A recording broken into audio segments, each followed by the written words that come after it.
Let me begin by sharing an experience from a Christmas a few years back. I was 19 at the time, residing in a city near the southern border of Texas and Mexico. This place didn't offer much entertainment beyond driving around with loud music blaring. There was this abandoned hospital in our city that I had never ventured into. Despite being spooked by the idea of ghosts, I was captivated by the concept of unseen life forms. On that specific Christmas night in 2020, two friends, whom I'll call P&L, and I decided to explore this renowned abandoned hospital. Quite the unconventional plan for the holiday, right? We were a bit nervous, considering the late hour and the darkness engulfing us. The uncertainty of what awaited inside added to our apprehension. Could there be homeless individuals seeking shelter who might pose a threat to us? 3 of us against the unknown didn't seem like great odds. After lingering outside for a while, we made a decision. "Let's just go in, it's getting darker and it's now or never," one of us finally exclaimed. We hesitated on our way to the fenced entrance, only to spot 3 teenage boys emerging from it. Being in the southern part of the city, an area often associated with crime, we weren't sure about approaching them. What if they were armed? Yet they noticed us and called out, "Hey, y'all coming in here?" Tentatively, I responded, Yeah, we are. Why, is something wrong?" To our surprise, the oldest among them offered to show us around. Despite the initial suspicion, their presence weirdly made us feel safer. We decided to take up their offer as navigating an unfamiliar, potentially eerie place with just our phone flashlights seemed unwise. The guys seemed friendly, chatting with us as they led the way, sharing stories about the strange hospital. As we explored each floor and room, finding old medical files, outdated medications, and even a chilling Polaroid of a surgeon mid-surgery, we finally reached the 5th floor, the pediatrics section. A sudden chill gripped me, but it was dismissed as a broken window letting in a draft. Yet, unease lingered. While engrossed in their tales, one of my friends, Ellen, claimed to have heard something. I brushed it off as an attempt to spook us, but then I heard a faint thud. Turning my flashlight in that direction, I saw nothing.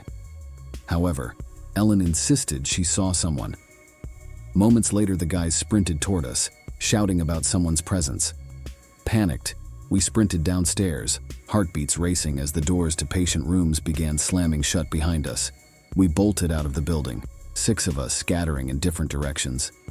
I raced back to my car with P&L, the other 3 boys vanishing into the darkness. In the car, silence enveloped use, disbelief and shock freezing our tongues. I struggled to start the car, questions swirling in my mind. Was it our imagination? We had all witnessed the same eerie events. Finally, I revved the engine, sped away, and dropped my friends home, never uttering a word about that night again. That spine-tingling encounter in the abandoned hospital remains etched in my memory. I can't claim if it was paranormal, but it sure felt otherworldly. And since that day, I've vowed never to step foot in that building again. Stay safe out there, folks.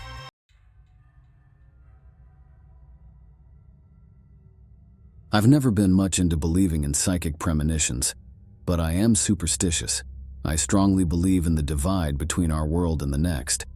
This story might be why I hold on to that belief so firmly. You see, I was born in Sagal, Michigan. When I was just 4 and my older brother Keno was 6, we moved down to San Antonio. It was a time when our mom's father had recently passed away, and she felt the pull to be with her family there, or something along those lines.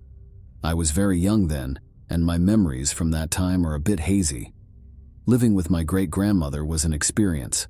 Her house was massive, almost like 2 houses joined by a long, narrow hallway.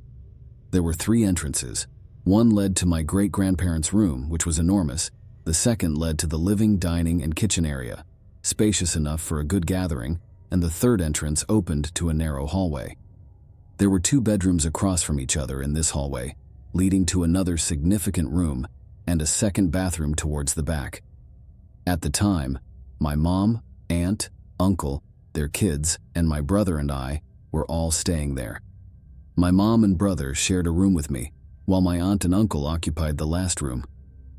Around Christmas, when I was about 5 or 6, I was dozing next to my brother when I felt someone entering the room. I heard the curtain slide and felt a warm presence. Being half asleep, I assumed it was someone needing the restroom.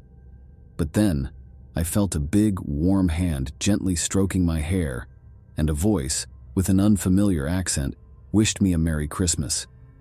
Without any fear, I opened my eyes and saw a faint outline of my Grandpa Santos Jr. He wished me a Merry Christmas, and I responded in kind. He gestured for me to follow and led me down the hallway to a room with a huge Christmas tree and presents, including my dream pink bike with ribbons on the handlebars. I woke up abruptly, forgetting the dream, but then my brother excitedly woke me, exclaiming it was Christmas. As we rushed down the hall, I saw the same beautiful scene of the Christmas tree and the pink bike, exactly as in my dream. Looking back, I've often thought of it as my Grandpa Santos Jr. wishing me a happy Christmas. I've had a few similar dreams since then, though I don't consider myself psychic or anything like that, even though I am autistic.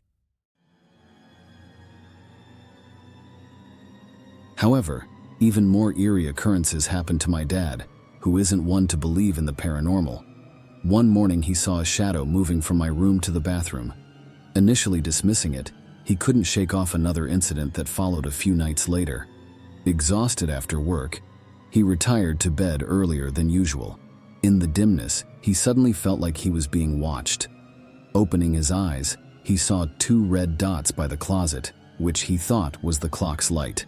Turning over, he couldn't shake the feeling, so he turned back, only to see a creepy, smiling face with red eyes right in front of him. This terrifying sight stayed with him, a memory he'd never forget. The final straw came when my mom got a new lamp and placed it where the spirit had vanished. The lamp would flicker on and off constantly. My siblings then confessed about the seance. My dad shared his experiences, and it got even worse. One of our family cats passed away in that very room. Though my mom said it was due to choking on something, I can't help but think it was more than that.